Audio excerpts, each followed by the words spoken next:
কাঁচা ধানের নতুন কুড়ো, নতুন খড়, গবাদি পশুর যে তৃপ্তি ভরে একটা খাবার, এটা দেখলেই মনের একটা প্রশান্তি চলে আসে।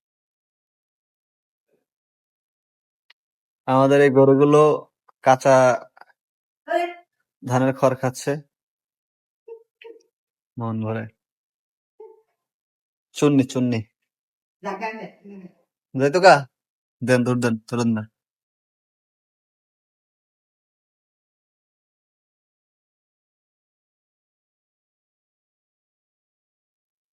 এর আলহামদুলিল্লাহ খাবারের প্রচুর চাহিদা, এরও ভালো একটা চাহিদা। তো এই গরুটার শরীরটা জীর্ণ শীর্ণ, যতই খায় কিন্তু কাজ হয় কম। হলস্টিন ফ্রিজিয়ান তো কেমন খায় এটা তো ফ্রিজিয়ান গরুর যারা লালন পালন করেন তাদের একটা ধারণা থাকারই কথা।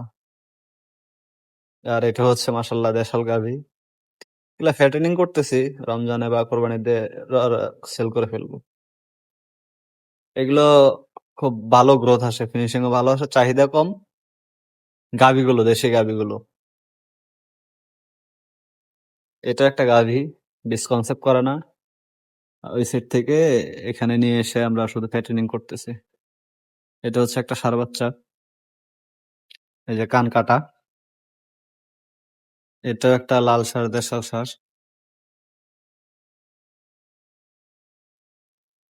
এটা একটা ব্রাহ্মা ক্রস বাচ্চা। এর বয়স আর এর বয়সে ১ বছরের পার্থক্য। সাইজে দেখেন এটা ছোট, এটা বড়।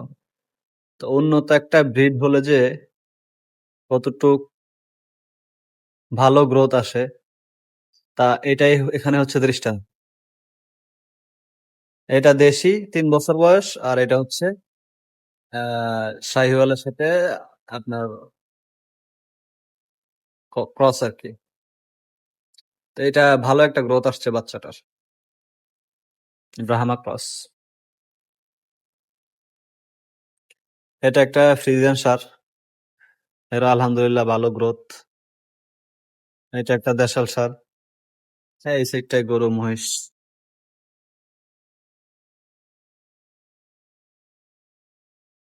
বুঝছেন? কিভাবে খায় মানে কাঁচা খড়গুলো। খুব ভালো খায় কাঁচা খড়। মানে এটা তেমন শুকনাও না, আবার তেমন ভিজাও না।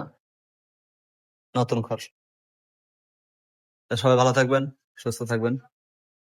ভিডিওটি ভালো লাগলে অবশ্যই মন্তব্য করবেন এবং শেয়ার করে অন্যকে দেখার সুযোগ করে দিবেন। আসসালামু আলাইকুম ওয়া রাহমাতুল্লাহ।